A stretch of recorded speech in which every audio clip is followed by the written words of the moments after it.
चलो, परमेश्वर के मधुर सामर्थ्य नाम में आप सबों को जय मसीह की। और आइए, इससे पहले कि हम प्रभु के वचन के ऊपर ध्यान चिंतन करें, आइए हम प्रार्थना करेंगे। सर्वशक्तिमान सामर्थ्य दयालु प्रेमी पिता, स्वर्ग और पृथ्वी के रचने वाले अद्भुत जीवित महान सामर्थ्य प्रभु, हमें फिर से तेरे अनुग्रह के सिंहासन की निकटता में आते हुए सारी महिमा तुझे देते हैं। और इस समय प्रार्थना करते हैं उस पवित्र आत्मा की सहायता के लिए। यहाँ पिता परमेश्वर तेरा पवित्र आत्मा हमारा सहायक बन के हमारी सहायता करे, ताकि प्रभु जी आज जब हम तेरे वचन को सुनाने जा रहे हैं, शेयर करने जा रहे हैं, तेरा पवित्र आत्मा हमारा मार्गदर्शन करे, हमारी सहायता करे, ताकि उस आत्मा के मार्गदर्शन के द्वारा जो वचन आज हमारे बीच में आता है वो आज हम सबों की आत्मिक खुराक बने और हम उस वचन को सुन करके ग्रहण करें और वह हमारे हृदय रूपी भूमि में कोई 30 गुना, कोई 60 गुना, कोई 100 गुना फल लाए। वचन पर अपनी आशीष दे। हर तरह की दुष्टता की ताकतों को प्रभु यीशु मसीह तेरे सामर्थी नाम से बांध देते हैं। पवित्र आत्मा के संचार को रिलीज करते हैं, ताकि तेरे वचन की सामर्थ के द्वारा प्रभु उसके मार्गदर्शन के द्वारा आज हम वचन के सुनने और सुनाने वाले बने। वचन पर आप सबों को तेरी आशीष हो। प्रभु यीशु मसीह के पवित्र मीठे और सामर्थी नाम से मांगते हैं, आमीन। हालेलुया, प्रेज़ द लॉर्ड, जय मसीह की। परमेश्वर का एक बार फिर से धन्यवाद हो आज के सुंदर समय के लिए जो प्रभु ने दिया कि आज हम सब एक बार फिर से आज के पवित्र दिन में परमेश्वर के भवन में एकत्रित होकर प्रभु के वचन के ऊपर ध्यान मनन चिंतन करें। और जो आज हम प्रभु के वचन के ऊपर ध्यान करेंगे, मत्ती रचित सुसमाचार उसका 13वां अध्याय, मत्ती रचित सुसमाचार उसका 13वां अध्याय और उसकी 43वीं आयत माइक में पढ़ देंगे। मत्ती रचित सुसमाचार उसका 13वां अध्याय और उसकी 43वीं आयत, क्या लिखा है? उस समय धर्मी अपने पिता के राज्य में सूर्य के समान चमकेंगे। जी हाँ, उस समय धर्मी अपने पिता के राज्य में सूर्य की नाई चमकेंगे। जिनके कान हो वह सुन ले, जिनके कान हो वो सुन ले। हालेलुया। क्या लिखा है?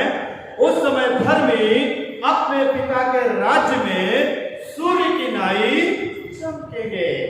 जिसके कान हो वो सुन ले। मेरे प्यारे अजीजों, आज इस वचन के द्वारा आज जिस विषय के ऊपर हम ध्यान करेंगे, मनन करेंगे, चिंतन करेंगे, वो ये है धर्मी ठहराया जाना। क्या है? धर्मी ठहराया जाना। जिस विषय पर आज हम ध्यान करेंगे वो ये है धर्मी ठहराया जाना। और इससे पहले कि हम परमेश्वर के वचन के ऊपर ध्यान मनन चिंतन करें, एक इलस्ट्रेशन है जो मुझे याद आ रही है और वो मैं आपके सामने शेयर करना चाहता हूं कि एक बार एक बुजुर्ग बूढ़ा व्यक्ति अपने राज्य के राजा के पास गया और उस राज्य का जो राजा था वो 18 वर्ष का एक बालक था। और जब ये बुजुर्ग अपने राजा के पास जाता है तो राजा से कहता है, हे राजन, मेरे पास एक पारस पत्थर है। मेरे पास एक पारस पत्थर है। और पारस पत्थर वो पत्थर होता है कि वो किसी भी लोहे से अगर टच कर दिया जाए तो उसे भी सोना पारस बना देता है। और क्या होता है कि जब वो कहता है कि राजा देख, मेरे पास एक पारस पत्थर है और मैं चाहता हूं कि ये पारस पत्थर जो है राजा के पास राजकोष में रख दिया जाए। वहां पर बहुत से राजा के कर्मचारी उस राजा के पास बैठे थे और जब उन्होंने उस बुजुर्ग की, बूढ़े की इस बात को सुना कि वो कह रहा है कि ये मेरे पास एक पारस पत्थर है, तो उन्होंने कहा कि क्या सबूत है कि ये पारस पत्थर है? उसने कहा अच्छा, उसने कहा प्रमाण देने के लिए उसने एक सिपाही को कहा कि मेरे सामने आओ, और उस बुजुर्ग ने उस पत्थर से उसकी तलवार को जो ही छुआ तो तलवार सोना बन गई। उस पारस पत्थर के छूने से ही वो तलवार सोना बन गई। और उस बुजुर्ग ने कहा कि ये बड़ा बेशकीमत पत्थर है, उससे मैं राजन मैं आपको देना चाहता हूं ताकि ये राजकोष में रहे। और उसने उस पत्थर को उस राजा को, जो कि 18 वर्ष का एक बालक था, राजा था, वो पत्थर उसको दे दिया। और जैसे ही उस बुजुर्ग ने उस पत्थर को राजा को दिया, राजा ने क्या करा, उस पत्थर को लेकर नदी में फेंक दिया। वो व्यक्ति चौंक गया, अरे राजन ये क्या करा आपने, ये तो बड़ा बेशकीमत था, ये पारस पत्थर था, और इसको पाने के लिए, इसे खोजने के लिए मैंने अपने जीवन के 70 वर्ष लगाए और तब मैंने इसे प्राप्त किया। उस राजा ने कहा कि अगर तुम अपने जीवन के 70 वर्ष ईश्वर को पाने में, ईश्वर को खोजने में लगाते तो ईश्वर तुम्हें पारस बना देगा, ईश्वर तुम्हें पारस बना देगा। हालेलुया। मेरे प्यारे अजीजों, ये तो एक कहानी है, पर वास्तविकता यही है कि आज मैं और आप अपनी जिंदगी के अंतर्गत में देखें कि हम और आप अपने जीवन में बेशकीमत चीजों को पाने के लिए, अनमोल चीजों को प्राप्त करने के लिए कितना समय व्यतीत करते हैं। धन प्राप्त करने के लिए, अनमोल बातों को प्राप्त करने के लिए, सोना चांदी प्राप्त करने के लिए अपनी जिंदगी का कितना समय इन्हीं बातों में व्यतीत कर देते हैं। मगर वास्तव में यदि मेरे प्यारे अजीजों, हम अपने जीवन के तमाम समय को, जो हमने बेशकीमत चीजों को पाने के लिए व्यतीत किए हैं, यदि हम अपने जीवन के इस समय को परमेश्वर को पाने में, परमेश्वर को खोजने में अगर लगाएंगे, मेरे प्यारे अजीजों, परमेश्वर हमें स्वयं पारस बना देगा। हालेलुया। परमेश्वर हमें स्वयं सोना बना देगा, परमेश्वर स्वयं हमें बेशकीमत बना देगा। हम परमेश्वर की निगाह में स्वयं क्या हो जाएंगे, अनमोल हो जाएंगे। हम परमेश्वर की निगाह में धर्मी ठहराए जाएंगे। और इसलिए मेरे प्यारे अजीजों, आज मुझे आपको देखना है अपने जीवन में कि हमने जो अपना समय व्यतीत किया है, कितने कितने उम्र के हमारे हो चुके हैं, क्या हमने इन बेशकीमत चीजों को पाने के लिए किया है या हमने परमेश्वर की खोज में किया है। और यदि हम परमेश्वर को खोजने में, उसको पाने में समय व्यतीत करेंगे तो अवश्य है कि हम परमेश्वर की निगाह में स्वयं पारस बन जाएंगे, बेशकीमत बन जाएंगे, अनमोल बन जाएंगे, धर्मी ठहराए जाएंगे और स्वर्गीय राज के अधिकारी। Hallelujah, hallelujah. बाइबल के अनुसार धर्मी ठहराया जाना यह परमेश्वर के अनुग्रह के द्वारा है। बाइबल के अनुसार अगर हम देखें कि धर्मी ठहराया जाना यह परमेश्वर के अनुग्रह के द्वारा है, मनुष्य के अपने धार्मिकता के कार्य नहीं। अगर मनुष्य के अपने कर्मों के द्वारा है तो मनुष्य स्वयं कहेगा कि अरे मैंने अपने कामों के द्वारा, अपने कामों से, अपनी मेहनत से मैं धर्मी ठहराया। नहीं, हम परमेश्वर के सम्मुख उसके अनुग्रह के द्वारा धर्मी ठहरेंगे, क्योंकि पवित्र वचन बाइबल कहती है कि हमारे धार्मिकता के काम उसके सम्मुख मैले चित्रों की मानिंद है, गंदे चित्रों की मानिंद है। इसलिए मेरे प्यारे अजीजों, परमेश्वर है जो कि एक पापी मनुष्य पर यदि अनुग्रह करता है तो वो धर्मी ठहराया जाता है। Hallelujah, hallelujah. जिस तरह से हम पवित्र वचन बाइबल के अंतर्गत में देखते हैं, वो पापी स्त्री जो संगमरमर के पात्र में परमेश्वर के सामने लाती है, संगमरमर के पात्र में इत्र लेकर के आती है और उसके पैरों पर मलती है, बालों से पोंछती है उसके पैरों को और उसके पैरों को चूमती है और इत्र मलती है, तब परमेश्वर ने क्या कहा था, तेरे जो बहुत पाप थे क्षमा हो गए, मुश्किल से चली जा। हालेलुया। अर्थात परमेश्वर के अनुग्रह के द्वारा ही मेरे प्यारे अजीजों हम धर्मी ठहराए जा सकते हैं। परमेश्वर के अनुग्रह के द्वारा ही हम अनमोल बेशकीमत ठहराए जा सकते हैं। परमेश्वर के अनुग्रह के द्वारा ही हम पारस होना बन सकते हैं। हालेलुया। और इसलिए मेरे प्यारे अजीजों, हम परमेश्वर का धन्यवाद करते हैं कि प्रभु ने समस्त मानव जाति के लिए, उसके प्रायश्चित के लिए, उसके पापों से क्षमा प्राप्ति के लिए क्रूस पर अपना बलिदान दिया। हालेलुया। तो यीशु ने क्रूस पर अपना बलिदान दिया और वचन कहता है यमुना 3:16 के अनुसार कि जो कोई इस पर विश्वास करेगा वो नाश नहीं होगा परंतु अनंत जीवन पाएगा। अर्थात इस तरह से हम देखते हैं कि धर्मी ठहराया जाना किसके द्वारा है? यीशु के द्वारा। कि अगर हम प्रभु यीशु मसीह पर विश्वास करेंगे तो अवश्य है कि हम उस अनंत जीवन के लिए बचाए जाएंगे और हम धर्मी ठहराए जाएंगे। अतः मसीह धर्मशास्त्र के अनुसार मनुष्य अपने कामों के द्वारा नहीं, अपने कार्यों के द्वारा नहीं, अर्थात व्यवस्था के द्वारा नहीं, बल्कि परमेश्वर के अनुग्रह के द्वारा धर्मी ठहराया। और इसलिए आज के वचन के द्वारा हमें देखना है कि हम ये ना सोचें कि हम बहुत दान कर रहे हैं, हम बहुत धर्म के काम कर रहे हैं, हम बहुत अच्छा जीवन व्यतीत कर रहे हैं और अपने कामों के द्वारा हम उस स्वर्गीय राज को प्राप्त कर लेंगे। नहीं, कामों के द्वारा नहीं, व्यवस्था के द्वारा नहीं, बल्कि प्रभु यीशु मसीह पर विश्वास करने के द्वारा ही हम क्या है? धर्मी ठहराए जाएंगे। तो मेरे प्यारे अजीजों, हम परमेश्वर का धन्यवाद करते हैं कि प्रभु यीशु ने हम समस्त मानव जाति के लिए अपना बेशकीमती खून बहाया है और जिसके द्वारा हम क्या है? धर्मी ठहराए जाते हैं। पवित्र वचन बाइबल हमें क्या बताती है? सबने पाप किया। क्या है? सबने पाप किया और परमेश्वर की महिमा से रहित हैं। हम अपने स्वयं के सामर्थ्य के द्वारा, अनुभव के द्वारा, बुद्धि के द्वारा, ज्ञान के द्वारा हम जो है धर्मी नहीं ठहराए जा सकते। प्रभु के अनुग्रह के द्वारा ही हम धर्मी ठहराए जा सकते हैं। और इसलिए हमें पूरी तरह से प्रभु यीशु मसीह पर विश्वास करना। और जब हम मन से विश्वास करेंगे तो अवश्य कि हम धर्मी ठहराए जाएंगे और स्वर्गीय राज के वारिस बनेंगे। पवित्र वचन बाइबल के अनुसार अगर हम देखेंगे, निकालेंगे मेहरबानी से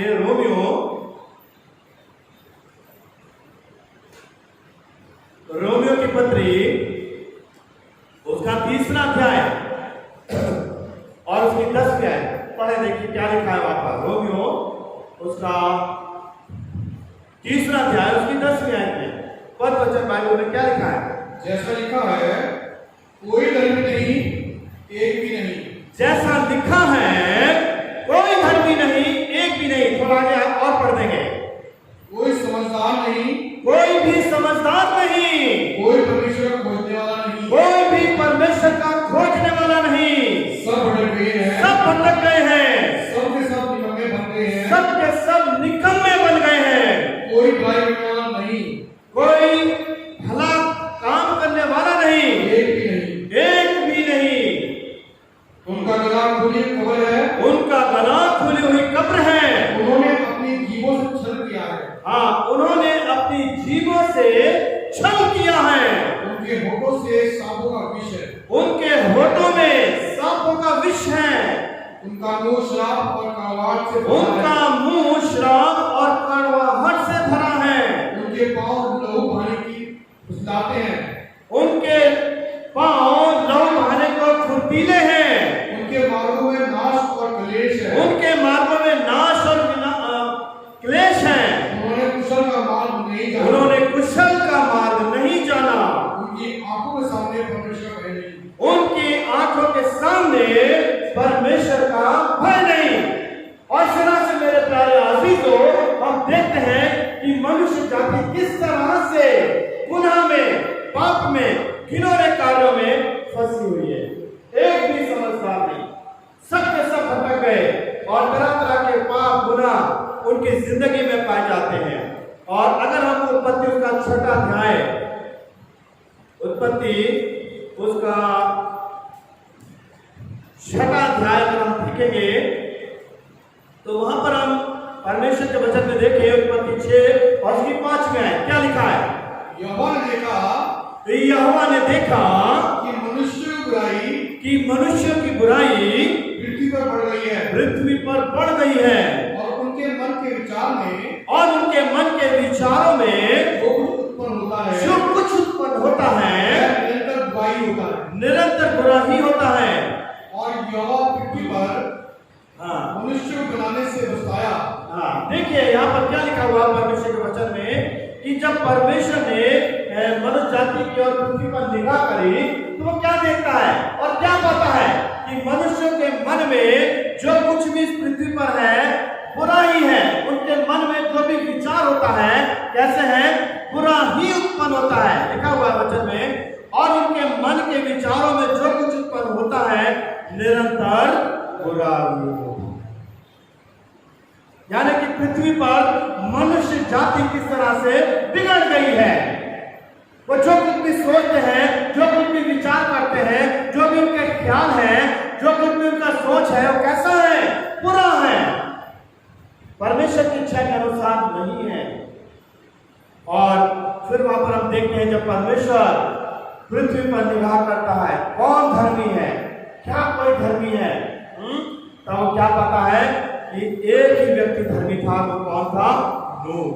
अगर हम उत्पत्ति 6 अध्याय और उसकी 9वीं आयत में देखेंगे तो वहां क्या लिखा है, नूह की भविष्यवाणी ये है, नूह नूह धर्मी पुरुष और अपने समय के लोगों को खाना और अपने लोगों के समय में खरा व्यक्ति था। और नूह परमेश्वर के साथ चलता था। और नूह परमेश्वर के साथ चलता। हालेलुया। जब परमेश्वर पृथ्वी की ओर निगाह करता है और देखता है तो क्या पाता, हर व्यक्ति हर मनुष्य में बुराई बुरा है। किस तरह से उनके जो भी सोच विचार करते हैं बुराई करते हैं। मगर जब उसने पृथ्वी पर निगाह करी तो नूह एक ऐसा व्यक्ति था जो कि धर्मी व्यक्ति था, जिसके लिए क्या लिखा हुआ है, वो खरा व्यक्ति था। जिसके लिए क्या लिखा है वचन में, वो परमेश्वर के साथ चलता था। खरा व्यक्ति था, परमेश्वर के साथ चल रहा है। और कैसा व्यक्ति है, धर्मी व्यक्ति है। आगे हम प्रभु के वचन में देखेंगे 12वीं आयत में, तो वहां देखिए प्रभु के वचन में क्या लिखा है। और परमेश्वर ने पृथ्वी पर जो दृष्टि की तो क्या देखा कि वह बिगड़ी हुई है क्योंकि सब प्राणियों ने पृथ्वी पर अपना चाल चलन बिगाड़ दिया है। पृथ्वी पर अपनी चाल चलन बिगाड़ दी थी। परमेश्वर देखता है मनुष्य जाति को, जिस इंसान को उसने अपने हाथों से रखा, जिसके नथनों में जीवन का सांस फूंका, जब परमेश्वर पृथ्वी पर निगाह करता है तो क्या पा रहा है, क्योंकि सब प्राणी पृथ्वी पर अपनी चाल चलन बिगाड़ दिया। मेरे प्यारे अजीजों, आज प्रभु के लोगों का चाल चलन कैसा, प्रभु के लोगों की जिंदगी कैसी है, क्या आज इस वचन के अनुसार हमने आपने अपने चाल चलन को बिगाड़ तो नहीं दिया है। हम कैसा चाल चलन है, कैसा हमारा जीवन है, परमेश्वर जब निगाह कर रहा है प्रभु के लोगों को कैसा पा रहा है। गौर करें अपनी जिंदगी के ऊपर, अपने परिवार के ऊपर, कलीसिया के ऊपर, कैसे जीवन बिता रहे हैं। क्या इस तरह की स्थिति तो नहीं है कि परमेश्वर जब देख रहा है तो क्या पा रहा है, परमेश्वर तो अच्छा देखना चाहता है, अच्छा परमेश्वर है, मगर जब वो निगाह करता है तो मनुष्य के जीवन में क्या पाता है, बुरा ही बुरा पा रहा है। बिगड़े हुए हैं, चाल चलन उनका किस तरह से खराब हो चुका है। और इसलिए 13वीं आयत में देखिए परमेश्वर के वचन में क्या लिखा है, तब परमेश्वर ने नूह से कहा, सब प्राणियों के अंत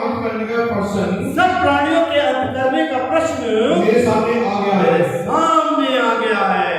क्योंकि उनके कारण पृथ्वी उपद्रव से भर गई है। इसलिए मैं उनको पृथ्वी समेत नाश कर डालूंगा। परमेश्वर ने बहुत सुंदर संसार, अच्छा संसार, पवित्र संसार बनाया और वो परमेश्वर मनुष्य को बहुत अच्छा देखना चाहता है। वो परमेश्वर मनुष्य को पवित्रता में देखना चाहता है। वो उसके निगाह कर रहा है मनुष्य जाति पर और पृथ्वी पर, वो क्या देखता है? उपद्रव से भर गई है, पाप और गुनाह से भर गई है, और परमेश्वर जो है पाप से नफरत करता है, पाप से घृणा करता है। और इसलिए परमेश्वर कहता है अब मेरे सामने उन्हें नाश करने का विचार, मैं उन्हें नाश कर डालूंगा। मेरे प्यारे अजीजों, आज मुझे आपको देखना है जिस तरह से परमेश्वर इस पृथ्वी पर निगाह करता है, खोज रहा है कौन धर्मी है। कोई भी एक धर्मी व्यक्ति है, मगर वहां पर हम ये पा रहे हैं क्या है? सबके सब पाप है, सबके सब भटक है, सबने पाप है, और किस तरह से उनका जीवन गुनाह और तरह तरह के घिनौने कारणों से भरा हुआ है। अगर हम उत्पत्ति उसका 18वां अध्याय देखें तो वहां भी हमें कुछ इसी तरह की बातें मिलती हैं। और जब परमेश्वर ने नूह के समय में यह विचार किया कि मैं संसार से उस पाप को, उस पापी मनुष्य को नाश कर दूंगा, तब वचन के द्वारा हम देखते हैं कि नूह के द्वारा परमेश्वर ने 8 व्यक्तियों को वहां पर बचाया, ठीक है। मगर उसके बाद हम देखते हैं जब नूह जो एक धर्मी व्यक्ति था, उसका परिवार परमेश्वर की निगाह में एक अच्छे लोग थे, अच्छा परिवार था, परमेश्वर ने उनको बचाया। मगर क्या उसके बाद वो संसार जैसा परमेश्वर चाहता था वैसा था? मेरे प्यारे अजीजों, अगर हम देखें उत्पत्ति उसका 18वां अध्याय और उसकी 20वीं आयत, देखिए क्या लिखा है। फिर यहोवा ने कहा सदोम और अमोरा की चिल्लाहट बढ़ गई है। हाँ, देखिए सदोम और अमोरा की चिल्लाहट बढ़ गई है, और उनका पाप बहुत भारी हो गया है, और उनका पाप बहुत भारी हो गया है। इसलिए मैं उतर कर देखूंगा, और इसलिए मैं उतर कर देखूंगा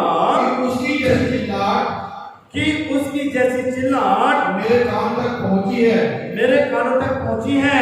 उन्होंने ठीक वैसे ही काम किया है, उन्होंने ठीक वैसा ही काम किया है कि नहीं? और ना किया हो तो मैं उसे जान लूंगा। और वहां पर देखिए मेरे प्यारे आदमी, तो बड़ा सुंदर जिक्र दिया गया है नाम का, और अब्राहम परमेश्वर से बातचीत कर रहा है, और परमेश्वर का निगाह में सदोम और अमोरा की बुराई इतनी बढ़ गई है कि परमेश्वर से नाश कर देना चाहा, बर्बाद कर देना चाहा। और तब अब्राहम किस तरह से वहां कहता है, प्रभु यदि वहां पर 50 व्यक्ति भी धर्मी निकलते हैं तो क्या तुम्हें नाश कर देगा? और वो कहता है अगर वहां 50 भी धर्मी हुए तो उन्होंने नाश। फिर वो परमेश्वर कहता है, प्रभु गुस्ताखी माफ अगर 45 वहां पर हुए तो क्या 45 के कारण नाश कर देगा? प्रभु कहता अगर 45 भी वहां पर हुए तो मैं नाश नहीं करूंगा। और इसी तरह से बातचीत करते करते वहां पर देखिए उनकी वार्तालाप चल रही है, और अब्राहम कहता है कि हे प्रभु अगर वहां 45, 40, अगर वहां पर 30 व्यक्ति हुए तब भी क्या तुम्हें नाश कर? प्रभु कहता नहीं। अगर वहां 20 हुए तो भी तुम नाश कर देना? नहीं। अगर वहां 10 व्यक्ति भी हुए तभी परमेश्वर कहता मैं उन्हें नाश नहीं करूंगा। मेरे प्यारे अजीजों, सदोम अमोरा के अंतर्गत में 10 व्यक्ति भी धर्मी नहीं थे।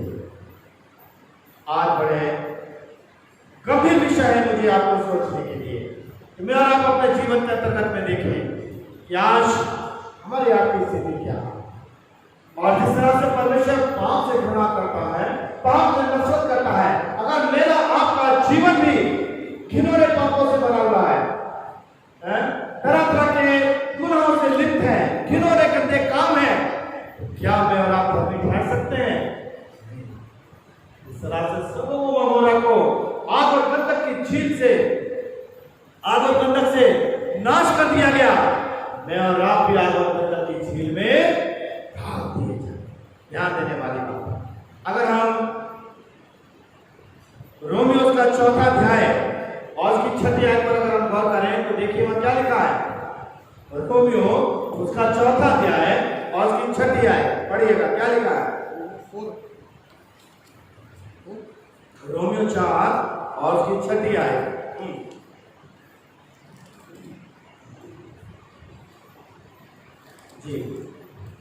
रोमियो 4:6 जिसे परमेश्वर बिना कर्मों के धर्मी ठहराता है, जिसे परमेश्वर बिना कर्मों के धर्मी ठहराता है, उसे दाऊद भी धन्य कहता है। उसे दाऊद भी धन्य कहता है।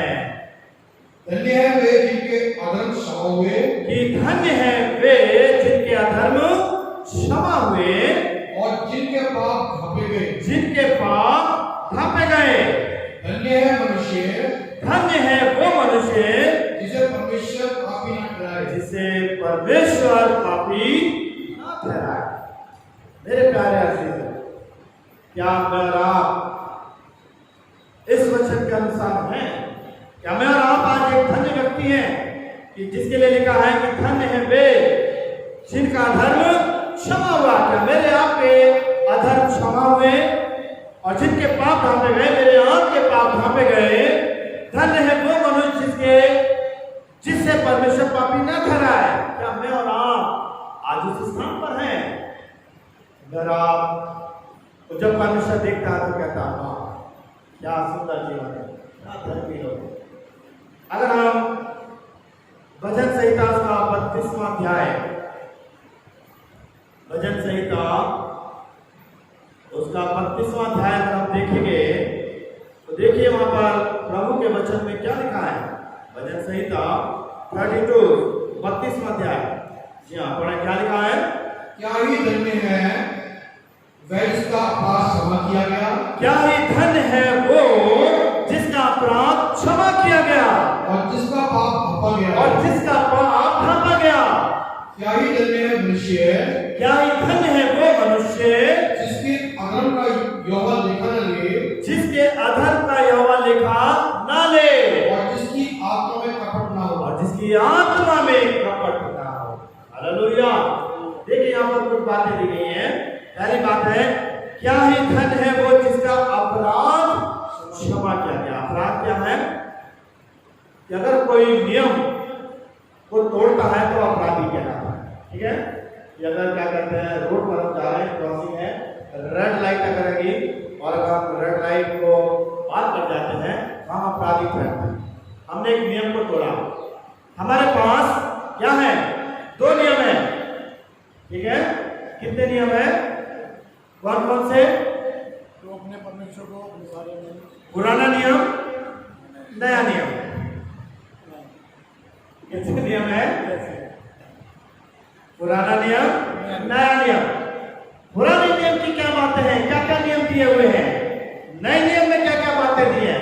अगर हम उन नियमों को तोड़ रहे हैं तो मेरे प्यारे अजीजों, मैं और आप क्या है? अपराधी हैं। नियम को तोड़ना अपराध। परमेश्वर के वचन, ये बाइबल है, जो 2 नियम है, नया पुराना नियम, नया नियम लिखा भी है। ठीक है, तो इन 2 नियमों में जो बातें दी गई हैं, अगर हम उनको तोड़ रहे हैं तो हम क्या हो गए? अपराधी हो गए। और यहाँ पर लिखा है क्या ही धन्य है वो जिसका अपराध क्षमा किया गया। वो व्यक्ति धन्य है जिसका अपराध क्षमा किया गया। यानी कि उस व्यक्ति ने जो विद्रोह किया है, परमेश्वर को उससे क्षमा कर दे तो क्या ही धन्य है वो व्यक्ति। दूसरी बात क्या है? जिसका पाप ढांपा गया हो। पाप क्या है? लक्ष्य से चूक जाना। ठीक है, परमेश्वर ने आदम हव्वा के सामने एक लक्ष्य रखा था। क्या रखा था? कि वाटिका के बीच में जो भले बुरे के ज्ञान का वृक्ष है उसका फल मत खाना। लक्ष्य से चूक गए।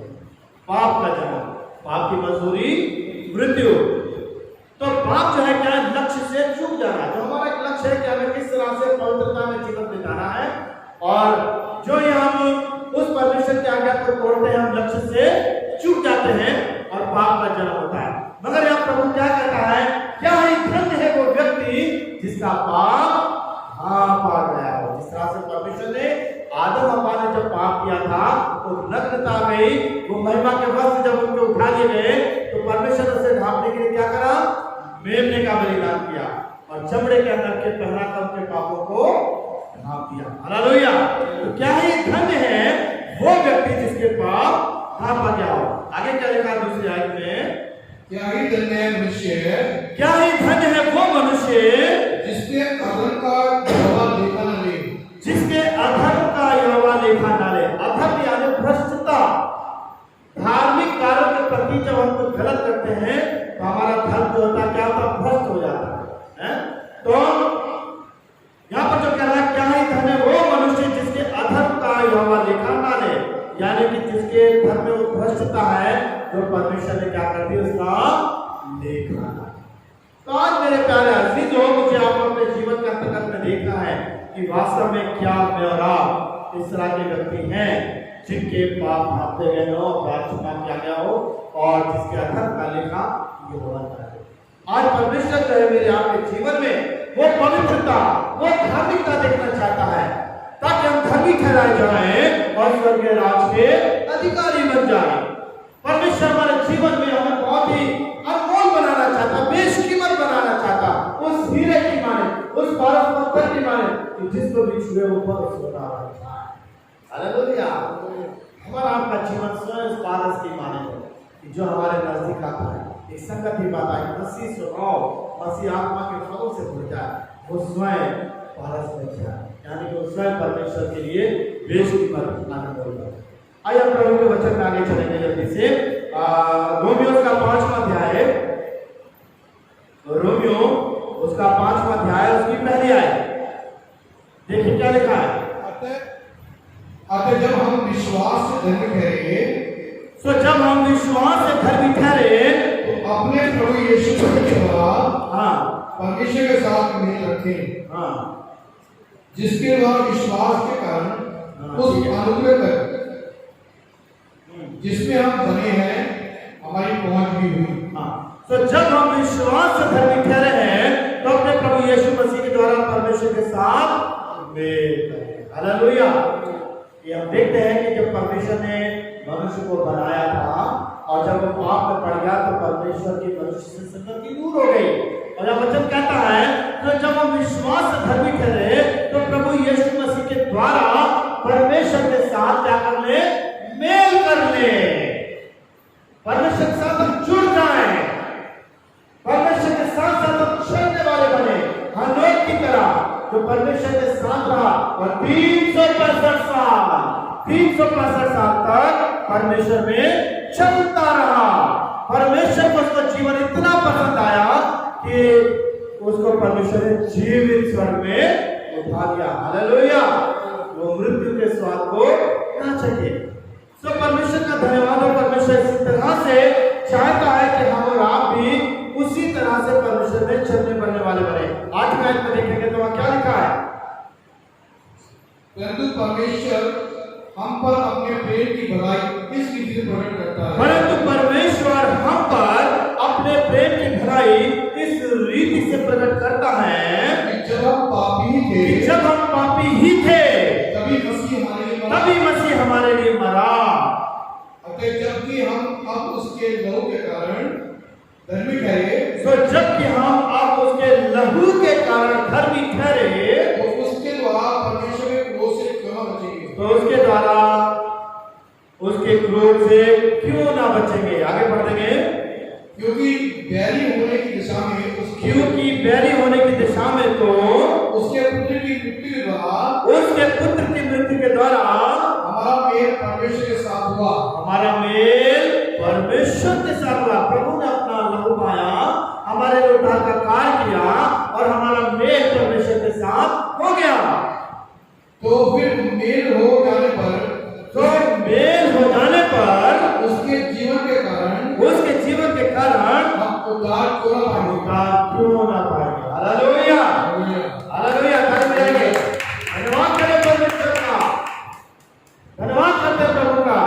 ये वचन कहता है जब हम पापी ही थे, जब हम गुनहगार ही थे, प्रभु यीशु ठीक समय पे हमारे लिए आया और हमारे लिए अपने प्राणों का बलिदान दिया, बेशकीमत लहू बहाया, हमारे लिए उद्धार का कार्य किया ताकि हम पाप में पड़े ना रहे बल्कि उस उद्धार को प्राप्त करके क्या है, स्वर्गीय राज में प्रवेश करें। हालेलुया। परमेश्वर से हमारा मेल हो जाए, हम धर्मी ठहराए जाए। सब प्रभु का धन्यवाद करते हैं उसके अनुग्रह, उसके प्रेम के लिए। सत्य में ऐसे जरा थोड़ा सा पढ़ेंगे रोमियो का 5वां अध्याय की 7वीं आयत। क्योंकि जब एक मनुष्य के अपराध के कारण मृत्यु ने उस एक ही के द्वारा राज्य किया, मृत्यु ने उस एक के द्वारा सब पर राज किया, तो जो लोग अनुग्रह और धर्म रूपी वरदान सो जो लोग अनुग्रह धर्म के वरदान बहुतायत से पाते हैं, वे एक मनुष्य के अर्थात एक मनुष्य के अर्थात यीशु मसीह के द्वारा यीशु मसीह के द्वारा अवश्य अनंत जीवन में राज्य करेंगे। अवश्य अनंत जीवन में राज करेंगे। हालेलुया, धन्यवाद। आदम के द्वारा मृत्यु से पाप आया और पाप की मजबूरी मृत्यु है और मृत्यु ने सबके ऊपर अधिकार करा, मगर धन्यवाद करते हैं प्रभु यीशु मसीह हमारे लिए अनंत जीवन लेके आया। मृत्यु की असर हमारे जीवन में नहीं है, मृत्यु की जय नहीं है, जिसके लिए पौलुस का कहा मृत्यु कहाँ है तेरी डर, कहाँ है तेरी जय? जय ने मृत्यु को नहीं कर दिया, इसके द्वारा प्रभु यीशु मसीह के द्वारा। धन्यवाद हो उस प्रभु का, थैंक यू लॉर्ड जीसस। आगे वचन क्या लिखा? इसलिए 18वें आयत में, इसलिए जैसा एक अपराध सब मनुष्य के लिए सब मनुष्यों के लिए दंड की आज्ञा का कारण हुआ, दंड की आज्ञा का कारण हुआ, वैसा ही एक धर्म का काम वैसे ही एक धर्म का काम सब मनुष्य के लिए सब मनुष्यों के लिए जीवन के निमित्त धर्मी ठहराए जाने का कारण हुआ। धर्मी ठहराए जाने का कारण हुआ। हालेलुया, एक मनुष्य के कारण सब पर दंड आया, ठीक है, मगर एक धर्म का काम प्रभु यीशु के द्वारा हम सबों के लिए क्या धर्मी ठहराया जाता। आज परमेश्वर मुझे आपको क्या करना चाहता है? धर्मी ठहराना चाहता है, पवित्र चाहता है, ताकि हम स्वर्गीय राज्य में प्रवेश करें। जल्दी से आगे पढ़ देंगे इसमें आए, क्योंकि जैसा एक मनुष्य के आज्ञा न मानने से एक मनुष्य की आज्ञा न मानने से बहुत लोग पापी ठहरे, बहुत लोग पापी ठहरे, वैसे ही एक मनुष्य के आज्ञा मानने से वैसे एक मनुष्य की आज्ञा मानने से बहुत लोग धर्मी ठहरे। बहुत लोग धर्मी ठहरे। हालेलुया, एक मनुष्य की आज्ञा न मानने से सब पापी ठहरे और एक मनुष्य प्रभु यीशु की आज्ञा मानने के द्वारा हम धर्मी ठहराए। तो हम धर्मी कैसे ठहराए जाते हैं? प्रभु यीशु के द्वारा, प्रभु यीशु पर विश्वास करने के द्वारा। और यदि हम प्रभु यीशु पर विश्वास करेंगे तभी मेरे प्यारे अजीजों हम धर्मी ठहरेंगे। इसलिए 20 के आयत में जरा देखेंगे क्या लिखा है? व्यवस्था बीच में आ गई, हाँ, व्यवस्था बीच में आ गई, ये अपराध बहुत हो, ये अपराध बहुत हो, किंतु जहाँ पाप बहुत हुआ, जहाँ पाप बहुत हुआ, अनुग्रह उससे भी कहीं अधिक हुआ। वह अनुग्रह उससे भी कहीं अधिक हुआ। जब पाप ने अपना राज चलाया तो प्रभु का अनुग्रह भी बहुत हुआ। कि जैसा पाप ने मृत्यु फैलाते हुए जैसा पाप ने मृत्यु फैलाते हुए राज किया, वैसा ही हमारे प्रभु यीशु मसीह के द्वारा, वैसे ही हमारे प्रभु यीशु मसीह के द्वारा अनुग्रह भी अनंत जीवन के लिए, अनुग्रह भी अनंत जीवन के लिए धर्मी ठहराते राज्य करें। धर्मी ठहराते हुए राज। हालेलुया, धन्यवाद, थैंक यू लॉर्ड जीसस। परमेश्वर का धन्यवाद है, यीशु मसीह के द्वारा अनुग्रह भी अनंत जीवन के लिए धर्मी ठहराते हुए राज करें। हम इस तरह से धर्मी ठहराएं और हम परमेश्वर के राज को विस्तार करें। खुद बचना काफी नहीं है, औरों को भी बचाना होगा। हालेलुया। अगर हम गलतियों की पुस्तक देखें एक जगह से, और गलतियों की पुस्तक और उसका दूसरा अध्याय निकालिएगा, गलतियों दूसरा अध्याय और उसकी 16वें अध्याय का पढ़ लेंगे जल्दी से। गलतियों 2:16 क्या लिखा है? तो भी ये जानकर कि मनुष्य व्यवस्था के कामों से नहीं, ध्यान दीजिए, लिसन वेरी केयरफुली, कि मनुष्य व्यवस्था के कामों से नहीं पर केवल यीशु मसीह का विश्वास करने द्वारा, कैसे? प्रभु यीशु मसीह पर विश्वास करने के द्वारा धर्मी ठहरता है। धर्मी ठहरता है। व्यवस्था के कामों के द्वारा नहीं, अच्छे भले काम करने के द्वारा नहीं, हम भले नहीं काम कर रहे हैं धर्मी ठहरेंगे, मगर कैसे? प्रभु यीशु मसीह पर विश्वास करने के द्वारा। आगे क्या लिखा है? हमने आप भी मसीह यीशु को विश्वास किया, हमने आप ही प्रभु यीशु मसीह पर विश्वास किया कि हम व्यवस्था के कामों से नहीं, हम व्यवस्था के कामों से नहीं, पर मसीह पर विश्वास करने से धर्मी ठहरे। मसीह पर विश्वास बनने के द्वारा धर्मी हैं। हालेलुया। आज प्रभु के लोगों को क्या करना है? धर्मी करने के लिए क्या करना है? प्रभु यीशु मसीह पर विश्वास। प्रभु यीशु मसीह जो विश्वास करेगा नाश नहीं होगा, नम जीवन पाएगा। 20 में ऐसे जरा मेहरबानी से देखेंगे। मैं परमेश्वर के साथ क्रूस पर चढ़ गया हूँ, मैं मसीह के साथ क्रूस पर चढ़ाया गया हूँ। अब मैं जीवित ना पौलुस कह रहा है अब मैं जीवित नहीं रहा, पर मसीह मुझ में जीवित पर है, मसीह मुझ में जीवित है। और मैं शरीर में अब जो जीवित हूँ, और मैं शरीर में जो जीवित हूँ वो केवल उस विश्वास से जीवित हूँ, केवल उस विश्वास से जीवित हूँ जो परमेश्वर के पुत्र पर है, जो परमेश्वर के पुत्र प्रभु यीशु पर है, जिसने मुझसे प्रेम किया, जिसने मुझसे प्रेम किया और मेरे लिए अपने आप को दे दिया। मेरे लिए अपने आप को दे दिया। मैं परमेश्वर के अनुग्रह को व्यर्थ नहीं ठहराता, क्योंकि यदि व्यवस्था के द्वारा धार्मिकता होती तो मसीह का मरना व्यर्थ होता। तो मसीह का मरना व्यर्थ होता। ध्यान दीजिए जरा इस वर्ष के ऊपर।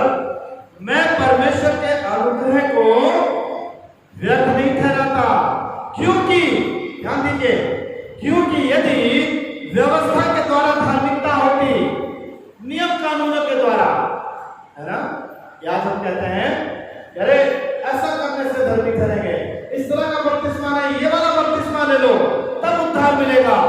तरह तरह की डॉक्ट्रिन्स हैं, रीति विधि, व्यवस्था, नियम कानून। वचन क्या कह रहा है? क्योंकि यदि व्यवस्था के द्वारा धार्मिकता होती तो मसीह का मरना व्यर्थ है। अगर हमारी व्यवस्था ही है जिसके द्वारा हम धर्मी कर रहे हैं, और मैं बपतिस्मे को कंट्रोवर्सी नहीं कर रहा हूं, कोई सा भी बपतिस्मा आप लीजिएगा, अगर नहीं इस वाले बपतिस्मे में नहीं, इस वाले बपतिस्मे में उद्धार है, इस तरह की बातें, इस तरह की जो थिंकिंग है, डॉक्ट्रिन्स है, यहाँ पर क्या कर रहा है? क्योंकि यदि व्यवस्था, नियम कानून, रीति विधियों के द्वारा किया इस तरह का बपतिस्मा ले लो उद्धार हो जाएगा, तो मसीह का मरना क्या है? व्यर्थ है। प्रभु का लहू बहाना क्या है? व्यर्थ है। प्रभु यीशु को उद्धार करता कहना व्यर्थ है। क्यों? फिर प्रभु क्यों अपनी जान देता? क्यों प्रभु अपना विष्णुमत लहू बहाता? फिर वो कहता था इस तरह की व्यवस्था ये नियम कर लो पूरा, इस तरह का बपतिस्मा ले लो उद्धार हो। डाकू ने कौन सा बपतिस्मा लिया? डाकू ने नाना प्रकार के गुनाह पाप किए अपने जीवन में, कोई बपतिस्मा उसके जीवन में नहीं है। उद्धार करता प्रभु यीशु ने कहा आज ही तू मेरे साथ स्वर्ग लोक में। हालेलुया। तो मेरे प्यारे अजीजों, यहाँ पर हम देखते हैं कि व्यवस्था के द्वारा नहीं, कानून के द्वारा नहीं, बल्कि कैसे? प्रभु यीशु मसीह पर विश्वास के द्वारा ही हम धर्मी ठहराए जाते हैं। हालेलुया। इसलिए मत्ती 6:33 कहता है पहले उसके राज्य धर्म की खोज करो, ये सारी वस्तुएं तुम्हें मिल जाएंगी। हम क्या करते हैं? इस रात से हम जब बहुत से अच्छे प्रकाशदार बर्तन जो है, जब हमें बहुत पसंद आता है, हम बर्तनों को खरीद के लाते हैं, ठीक है ना, और ये हमारे पास बहुत ही सुंदर चीज हो जाए। और यदि वास्तव में अगर हम कुम्हार को अपने घर में ले आएंगे तो क्या हो जाएंगे? बर्तनों में ढेर लग जाएंगे। प्रभु यीशु क्या है? कुम्हार है, हम बर्तन है, ठीक है। अगर हम उस राजा प्रभु यीशु को अपने जीवन में ले आएंगे तो स्वयं हमारा जीवन पारस बन जाएगा, बेशकीमत बन जाएगा, अनमोल बन जाएगा। फिर हमें किसी कीमती चीजों को ढूंढने की आवश्यकता नहीं। प्रभु कहता है इतिहास की पुस्तक में, सोना चांदी रुपया पैसा सब कुछ मेरा ही है, हीरे जवाहरात मेरे हैं। जब प्रभु यीशु हमारे जीवन में है, जब वो स्वयं हमारे जीवन को बेशकीमत बना देगा, अनमोल बना देगा, जब पारस बना देगा, तो मेरे प्यारे अजीजों, हमारा जीवन प्रभु की निगाह में कैसा हो जाएगा? अनमोल हो जाएगा। हम धर्मी ठहरा जाएंगे प्रभु के द्वारा। तभी मेरे प्यारे अजीजों हम स्वर्गीय राज्य में प्रवेश कर सकते हैं। और इसलिए आज हमें इस वचन के द्वारा देखना है किस तरह से बहुत सी बातें बताई गई है ना। हमारे अंदर वो तरह तरह के गुनाह पाप अगर है, मुझे आपको अपने जीवन से क्या करना? हम सबको दूर करना है, निकाल फेंकना है। प्रभु कहता है तुम्हारे गुनाह कैसे लाल आसमानी रंग के क्यों उन्होंने हिम किनाई शुद्ध कर दूंगा।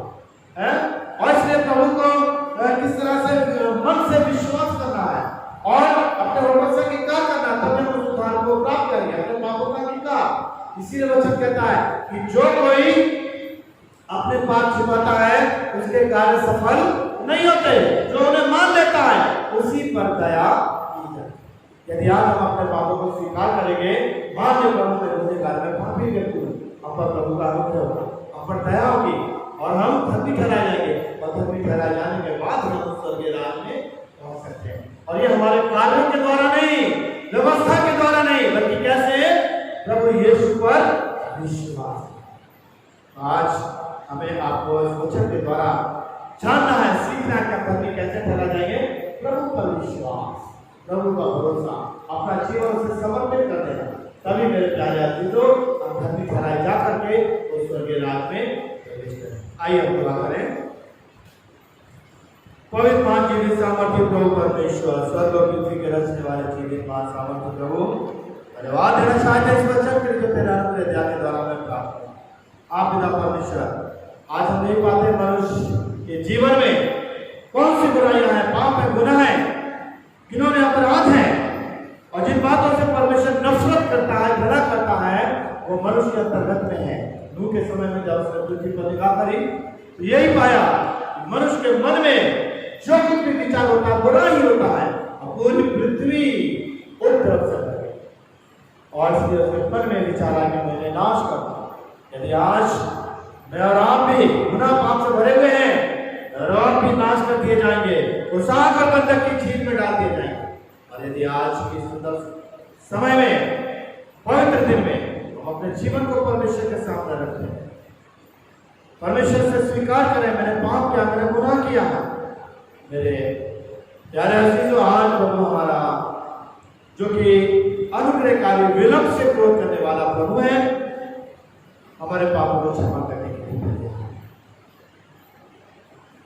आज प्रभु हमें अपने गले लगाने के लिए प्रभु अपना अनुग्रह हमारे ऊपर करना चाहते हैं। इसलिए हमें अपने जीवन को अपने प्रभु को समर्पित करना है, ताकि वास्तव में प्रभु के अनुग्रह के द्वारा हम धर्मी ठहराए जाएं और स्वर्गीय राज को प्राप्त करें। तो प्रभु मुझे आपको देना चाहिए।